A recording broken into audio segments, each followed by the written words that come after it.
జీవితంలో మనం పొందిన స్వాస్థ్యం, మనం పొందిన ఆశీర్వాదం, మనం అనుభవిస్తున్న ఆరోగ్యం స్థిరపరచబడాలంటే మనకు ఉండాల్సిన మొదటి లక్షణం ధైర్యం.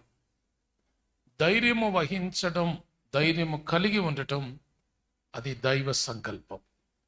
కనుక ధైర్యంగా ఉండాలి అనుకుంటే ఎలా ఉండగలుగుతాం? ఏం చేస్తే ధైర్యం వస్తుంది?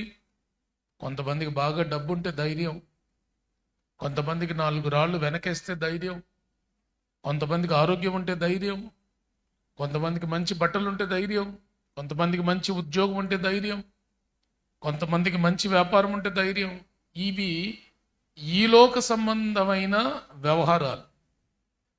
మన ధైర్యం ఆధ్యాత్మికమైనదై ఉండాలి, ఆత్మ సంబంధమైనదై ఉండాలి. ఆ ధైర్యానికి ఒక కారణాన్ని మనం ధ్యానించటం ప్రారంభించాం.